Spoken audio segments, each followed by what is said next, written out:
Hello दोस्तों, स्वागत है एक नई वीडियो में। आज की इस वीडियो में लोग देखने वाले क्लास 9 के साइंस के उत्तक चैप्टर के कुछ महत्वपूर्ण एमसीक्यू क्वेश्चनों को, जो कि एग्जाम की दृष्टि से काफ़ी महत्वपूर्ण होगा।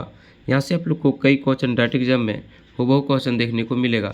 तो अगर आप भी क्लास 9 की तैयारी कर रहे हैं तो इस वीडियो के अंत तक बने रहें। और अभी तक हमारे चैनल में आप नए हैं तो सबसे पहले चैनल को सब्सक्राइब करें और बेल आइकन को प्रेस करें, ताकि जब भी मैं इस प्रकार की वीडियो अपलोड करूँ तो इसका सबसे पहले नोटिफिकेशन आप तक पहुँचे।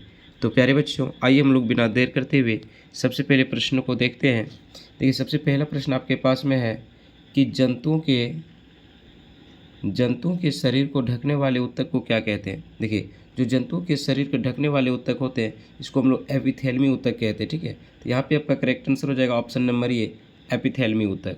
ठीक है, क्वेश्चन नंबर 2 है। क्वेश्चन नंबर 2 में आपसे पूछ रहा है कि संयोजी ऊतक का उदाहरण है। ठीक है, यानी इनमें से कौन है जो संयोजी ऊतक है। सबसे पहला ऑप्शन में आपको दे रखा है रक्त, दूसरा में है अस्थियाँ, तीसरा में है दोनों, तीसरा में है लाल रक्त कणिकाएँ। ठीक है, जिसको हम लोग कहते हैं आरबीसी। ठीक है, आरबीसी।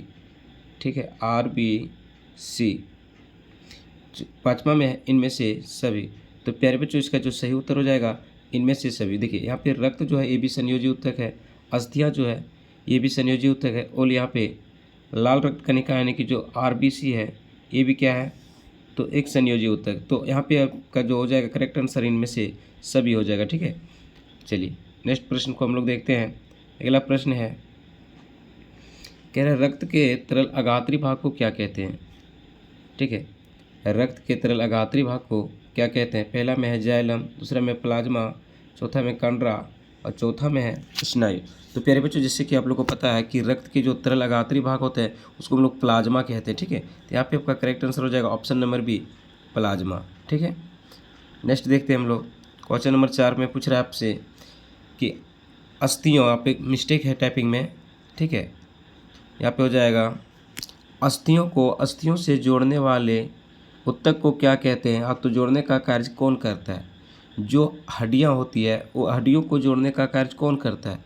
कंडरा, स्नायु, प्लाज्मा, सभी। ठीक है, तो यहाँ पे आपका सही उत्तर हो जाएगा स्नायु।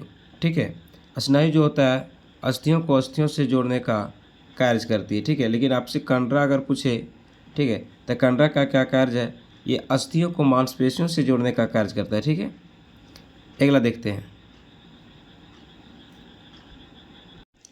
नेक्स्ट प्रश्न आपके पास में है कि अस्थियों को, ये तो हो गया। ठीक है, अगला देखते हैं हम लोग 5वां नंबर प्रश्न। 5वां में पूछ रहे हैं आपसे कि लाल रक्त कणिकाओं का जीवन काल क्या होता है। देखिए प्यारे बच्चे, जो आप लोग का आरबीसी होता है, ठीक है, आरबीसी, इसका जीवन काल क्या होता है। देखिए आरबीसी का जो जीवन काल होता है वो 120 दिन होता है। ठीक है, तो यहाँ पे आपका करेक्ट आंसर हो जाएगा 120 दिन। ठीक है, आरबीसी।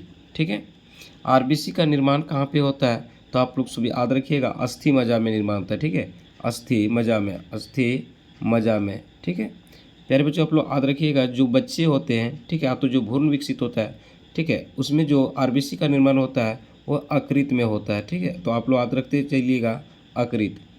नेक्स्ट देखिएगा, रक्त का थक्का बनाने में कौन सा कार्य होता है। देखिए, जो रक्त का थक्का बनता है, ठीक है, इसमें कौन मदद करता है, तो रक्त का जो थक्का बनाने में मदद करता है वो प्लेटलेटस होता है। ठीक है, तो यहाँ पे आपका करेक्ट आंसर हो जाएगा ऑप्शन नंबर ए, प्लेटलेटस। ठीक है, करेक्ट आंसर हो जाएगा ऑप्शन नंबर ए। नेक्स्ट देखते हैं। नेक्स्ट में कह रहा है एक शिशु में लाल रक्त कणिकाओं का निर्माण कहाँ होता है। हमने जस्ट अभी पहले बताया कि एक शिशु जो होता है उसमें लाल रक्त कणिकाओं, यानी कि जो हम लोग आरबीसी की बात करते हैं, आरबीसी, इसका निर्माण कहाँ पे होता है, तो इसका निर्माण अकृत में होता है। यहाँ पे एक मिस्टेक है टाइपिंग में, तो इसका निर्माण कहाँ पे होता है, अकृत, यानी कि हम लोग लीवर में होता है। ठीक है, नेक्स्ट देखते हैं। नेक्स्ट है अस्टोमेटा कहाँ पर पाए जाते हैं।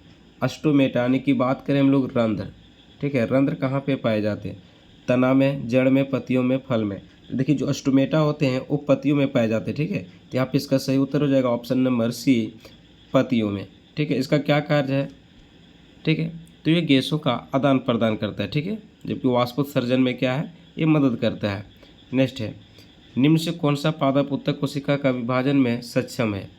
यानी कह रहे हैं निम्न से कौन सा पादप उत्तक जो है वो कोशिका विभाजन में सक्षम है। पैरेन्काइमा, विजोत्की उत्तक, जाइलम, सभी। तो यहाँ पे आपका सही उत्तर हो जाएगा ऑप्शन नंबर बी, विभज्य उत्तकी उत्तक, ठीक है। ये कहाँ पे पाए जाते हैं? तो आप सब याद रखिएगा, पौधे के शीर्ष भागों में पाए जाते हैं, ठीक है। ऑप्शन नंबर 20 का करेक्ट हो जाएगा।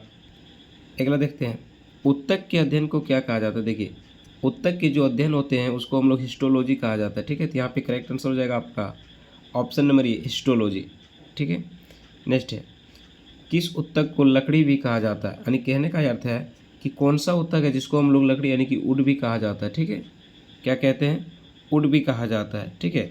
यहाँ पे जाइलम जो हो जाएगा, सॉरी फ्लोएम, इसको हम लोग क्या कहते हैं? वुड भी कहते हैं, ठीक है। तो यहाँ पे करेक्ट आंसर हो जाएगा ऑप्शन नंबर बी, फ्लोएम, ठीक है। फ्लोएम का क्या कार्य है? तो ये पौधे से जो भोजन तैयार होता है, ठीक है, जो पत्तियों में भोजन तैयार होता है उसको पौधे के विभिन्न भागों तक पहुंचाने का कार्य करते हैं फ्लोएम, जबकि जाइलम जो होता है वो जल को पहुंचाने का कार्य करता है, ठीक है। तो आप सब याद रखिएगा, जल तथा खनिज का जो संवहन का कार्य करते हैं वो जाइलम करते हैं, जबकि भोजन के संवहन का कार्य फ्लोएम उत्तक करते हैं। नेक्स्ट अगला है, मांसपेशियों को हड्डियों से जोड़ने का कार्य कौन करता है? देखिए, अब इन्होंने जस्ट पहले पढ़ाया कि जो मांसपेशियों को हड्डियों से जोड़ने का कार्य करता है उसे हम लोग कंडरा कहते हैं, ठीक है। तो यहाँ पे आपका सही उत्तर हो जाएगा कंडरा, ठीक है। नेक्स्ट है कि निम्न में से कौन प्लाज्मा में उपस्थित होते हैं? निम्न में कौन प्लाज्मा में उपस्थित होते हैं? देखिए, जो प्लाज्मा होता है इसमें डब्ल्यूसी भी होता है, आरबीसी भी होता है, प्लेटलेट्स भी होता है, प्रोटीन भी होता है, सभी। तो यहाँ पे आपका करेक्ट आंसर हो जाएगा इनमें से सभी, ठीक है। यानी जो प्लाज्मा होते हैं इनमें डब्ल्यूबीसी पाया जाता है, आरबीसी भी पाया जाता है, प्लेटलेट्स भी होते हैं, प्रोटीन भी होते हैं, ठीक है। करेक्ट आंसर हो जाएगा ऑप्शन नंबर 5। नेक्स्ट है, निम्न से कौन रक्त का कार्य है? यानी इनमें से कौन है जो रक्त का कार्य है, ठीक है। तो सबसे पहला ऑप्शन को हम लोग देखते हैं, तो पहला में है ऑक्सीजन का परिवहन करना, दूसरा में है भोजन को शरीर के विभिन्न भागों तक पहुंचाना, तीसरे में उत्सर्जी पदार्थ का संवहन करना, और चौथा में है सभी। तो प्यारे बच्चों, इसका जो करेक्ट आंसर हो जाएगा इनमें से सभी। ये जो रक्त होता है, ठीक है, इसका कार्य क्या है? तो ऑक्सीजन का परिवहन करना। इसके बाद क्या है? भोजन के शरीर को विभिन्न भागों तक पहुंचाने का भी कार्य करता है, उत्सर्जी पदार्थ का संवहन भी करता है, ठीक है। तो यहाँ पे करेक्ट आंसर हो जाएगा ऑप्शन नंबर 4, सभी, ठीक है। एक स्वस्थ मनुष्य के अंदर जो होता है रक्त, वो 5 से 6 लीटर पाया जाता है, आप सभी याद रखिएगा, 5 से 6 लीटर। अगर हम लोग महिलाओं में बात करें तो इससे हाफ लीटर जो ब्लड होता है वो कम पाया जाता है, ठीक है। देखिए, जो हमारा ब्लड होता है वो लाल रक्त का होता है, ठीक है। तो ये लाल क्यों होता है? तो लाल जो होता है वो हीमोग्लोबिन के कारण होता है, आप लोग याद रखिएगा, हीमोग्लोबिन के कारण होता है, ठीक है। नेक्स्ट देखते हैं, अगला है, रक्त किस प्रकार का उत्तक है? देखिए, रक्त जो है वो किस प्रकार का उत्तक है? तो प्यारे बच्चों, जैसे हमने बता के रखा है कि जो रक्त होता है एक संयोजी उत्तक है, ठीक है। तो यहाँ पे आपका करेक्ट आंसर हो जाएगा ऑप्शन नंबर ए, संयोजी उत्तक, ठीक है। नेक्स्ट देखते हैं, नेक्स्ट कह रहा है, पौधे के विभिन्न भागों तक जल, यहाँ पे मिस्टेक है, पौधे के विभिन्न भागों तक जल, ठीक है, जल तथा खनिज का संवहन कौन करता है? ठीक है। तो जो पौधे के विभिन्न भागों तक जल और खनिज होता है उसका संवहन जो होता है वो जाइलम उत्तक करता है, ठीक है। तो यहाँ पे आपका करेक्ट आंसर हो जाएगा option number C, xylem. Next है, कह रहे हैं श्वेत रक्त कनिकाओं का जीवन काल कितना होता है? देखिए, जो श्वेत रक्त कनिकाएं होता है, ठीक है, जिसको हम लोग WBC कहते हैं, ठीक है, इसे शरीर का सेना भी कहा जाता है, ठीक है। तो इसका जीवन काल कितना होता है? देखिए, जो पुराने WBC होते हैं उसका जीवन काल 1 से 2 दिन होता है, लेकिन जो नए WBC होता है इसका जो जीवन काल होता है वो 3 से 4 दिन का होता है, ठीक है। तो यहाँ पे आपका करेक्ट आंसर हो जाएगा ऑप्शन नंबर बी, 3 से 4 दिन। एक नेक्स्ट प्रश्न है कि किसे शरीर का सैनिक भी कहा जाता है? किसे शरीर का सैनिक भी कहा जाता है? जस्ट हमने अभी पहले बताया कि जो हमारा WBC होता है, WBC यानी संयुक्त रक्त कनिकाएं, ठीक है, इसको हम लोग क्या कहते हैं? तो इसे शरीर का सैनिक भी कहा जाता है, यानी कि शरीर का बॉडीगार्ड भी कहा जाता है, ठीक है। तो यहाँ पे करेक्ट आंसर होता है ऑप्शन नंबर ए, WBC। अगला है, अस्थियाँ किस प्रकार की उत्तक है? देखिए, जो अस्थियाँ है वो किस प्रकार की उत्तक है? तो प्यारे बच्चों, हमने जस्ट पहले पढ़ाया है कि जो अस्थियाँ होती है वो एक संयोजी उत्तक है, ठीक है। तो यहाँ पे आपका करेक्ट आंसर हो जाएगा ऑप्शन नंबर ए, संयोजी उत्तक। नेक्स्ट कह रहे निम्न से कौन कंडरा का गुण नहीं है? ठीक है, यहाँ पे मिस्टेक है, कंडरा होगा, ठीक है। निम्न से कौन कंडरा का गुण नहीं है? तो कंडरा का गुण क्या होता है? अस्थियों को अस्थियों से जोड़ती है, यह एक प्रकार का संयोजी ऊतक है, या मांसपेशियों को अस्थियों से जोड़ती है, इनमें से कोई नहीं। तो प्यारे बच्चों, आप लोग को चकमा दिया गया है, ठीक है। यहाँ पे आप लोग को कन्फ्यूज नहीं होना है, पूरा कौन कंडरा का गुण नहीं है, ठीक है, कौन कंडरा का गुण नहीं है। तो प्यारे बच्चों, यहाँ पे आपका सही उत्तर हो जाएगा अस्थियों को अस्थियों से जोड़ती है, ठीक है। ये किसका गुण है? तो ये स्नायु का गुण है, ठीक है। चलिए नेक्स्ट प्रश्न हम लोग देखते हैं। कह रहा है उपास्थि है, ठीक है, यहाँ पे मिस्टेक है। उपास्थि के ठोस आघात्री किसके बने होते हैं? ठीक है, प्रोटीन के, शर्करा के, प्लाज्मा के, एक और दो सही है। तो देखिए जो उपास्थि होते हैं, ठीक है, वो किसके बने होते हैं? प्रोटीन और शर्करा के बने होते हैं, ठीक है। तो यहाँ पे करेक्ट आंसर हो जाएगा ऑप्शन नंबर एक ऑप्शन नंबर 4 एक और दो, ठीक है। नेक्स्ट है, किसमें क्लोरोफिल पाया जाता है? किसमें क्लोरोफिल पाया जाता है? पेरेनकाइमा में, क्लोरेनकाइमा में, अस्क्लेरेनकाइमा में, सभी में। देखिए जो क्लोरोफिल होता है, ठीक है, वो क्लोरेनकाइमा में पाया जाता है। तो यहाँ पे आपका करेक्ट आंसर हो जाएगा option number B, chlorenchyma. Next है, पौधे में लचीलापन का गुण किनके कारण होता है?